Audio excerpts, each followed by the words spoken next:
Was Trotsky a prophet who predicted the collapse of the USSR? Part 2.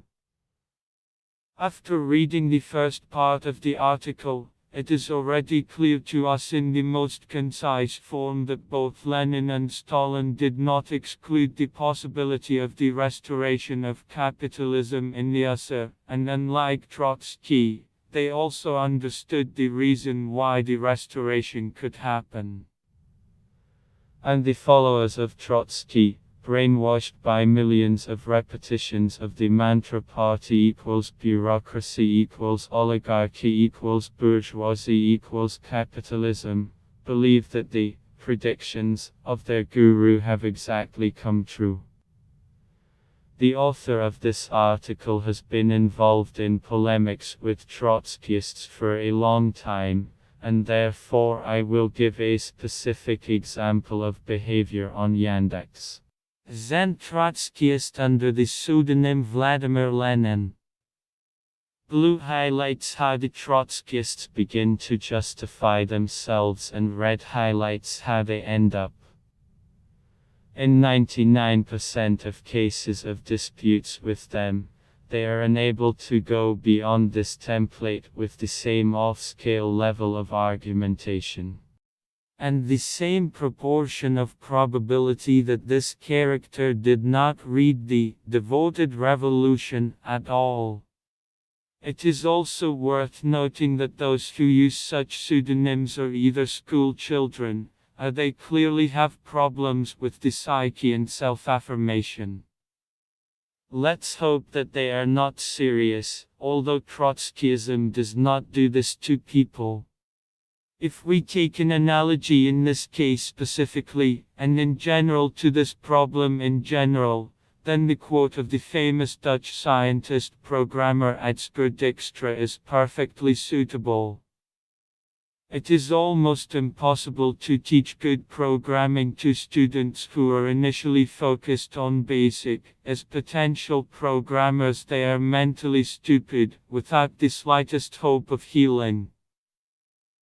Trotsky's works and his predictions can and should be studied only critically, being prepared in the theory of Marxism-Leninism, otherwise Trotskyism of the brain is inevitable. To put it in modern terms, Trotskyism goes well for an unprepared person. And the most important thing is that it is virtually untreatable. Trotskyism is almost impossible to fix. Being a Trotskyist, a person with a very high probability is forever lost to the communist movement. There are isolated cases of recovery, but they are extremely rare. If the ordinary opportunist can have critical thinking and realize that he is wrong, the Trotskyists do not have critical thinking, otherwise they would not be the spearhead of bourgeois propaganda and the leading edge of its defense. Being lazy in terms of Marxist self-education, Trotsky's adherents do not understand that the collapse of the USSR of the degenerate party bureaucracy is only a consequence, while for Marxism the causes of this or that consequence are important. The theory of the deformed workers' state is a Philistine theory, suitable for those who are not too close to Marxism or not at all close to it. And that is why it is in no way Marxist, that is scientific. It is only suitable for one person who hears about it to be nervous about another person who has not heard about it before, and they both nodded with a knowing look yes, and Trotsky was right. Yes. He actually predicted the collapse of the USSR.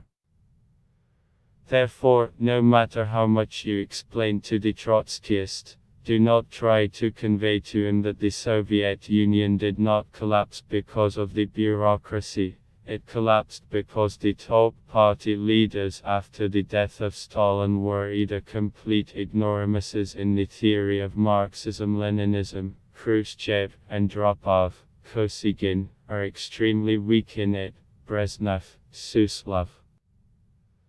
And as it was already written in the first part of the article, the collapse of the Soviet Union occurred due to the fact that after 1953 in the Soviet Union there were no practical movements towards the complete removal of the commodity shell from the products of labor. There was no movement towards the complete rejection of commodity exchange and monetary circulation. On the contrary, commodity it is the presence of a universal equivalent, money, on which you can exchange, buy, any other commodity, that has served and will continue to serve as a force forcing or pushing people to engage in hoarding, thereby constantly putting their personal interests above public ones. Here are two ways, the capitalist way and the socialist way. The way forward to socialism and the way back to capitalism. There are people who think that it is possible to take a third path.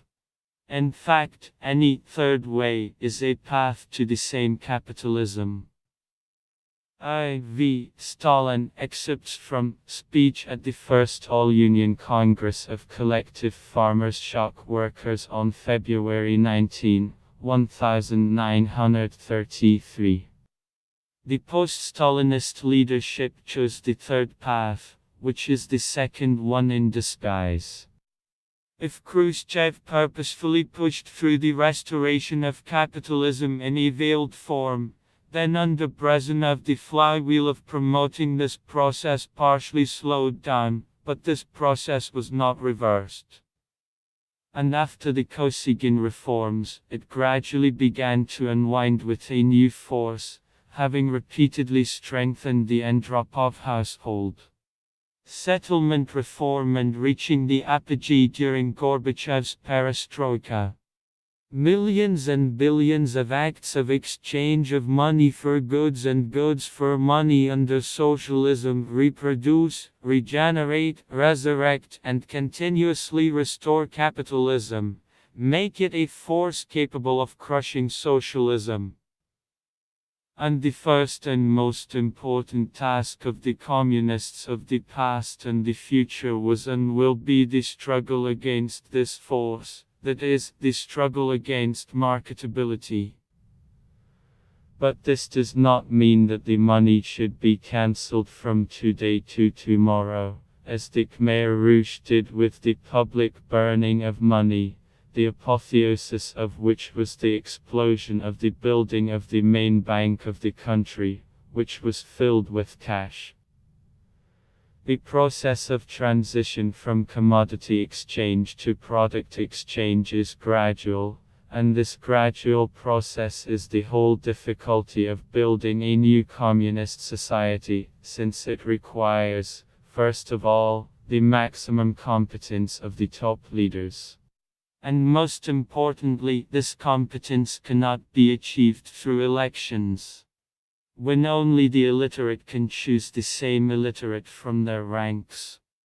That is, if the communists come to power, but the communist leaders will not be competent in terms of Marxism-Leninism, will not strive to the level of Marx, Engels, Lenin and Stalin, will not strive to become as educated and well-read as they are, the inevitable process of transition of human society from capitalism to communism will be stretched for a longer time, and inevitably there will be cataclysms and restorations of capitalism. Even though, due to the downward trend in the rate of profit, capitalism as a whole will weaken.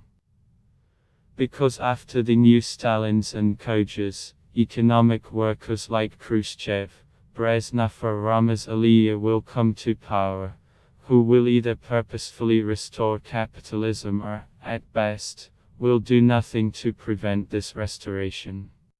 Bureaucracy and corruption are bad, but the fight against them with a carrot and stick is only an auxiliary tool, since without the most unbridled and arrogant officials openly extorting money for their services from countries with underdeveloped capitalism and ending with legal certified lobbyists from countries with developed capitalism, a capitalist society cannot exist.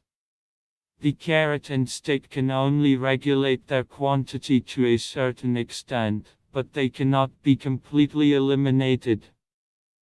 The same applies to socialism, the first phase of communism, that is, to another period between capitalism and communism, respectively, even in the most compressed and moderate forms. Corruption and bureaucracy will persist immediately until the complete transition of society to the communist socio-economic formation. Trotskyists and all sorts of opportunists, without understanding this, are even worse. There is a minority among them who understand what is written here. It is difficult to say anything about the moral qualities of such people, or rather the opposite. They all disorganize the proletariat, instill in the proletariat uncertainty in their own abilities and directing it when it accumulates for pogroms, actionism, rallies, knocking out handouts from the bourgeoisie and other movements. In accordance with the main testament of the godfather of all revisionists and opportunists, Edward Bernstein. This concludes the second part of the article, which is devoted to a critical analysis of Trotskyism. In the near future, the third part of the article will be published, which will analyze in detail the reason for the bureaucracy, corruption and degeneration of the party. P. Ravidin.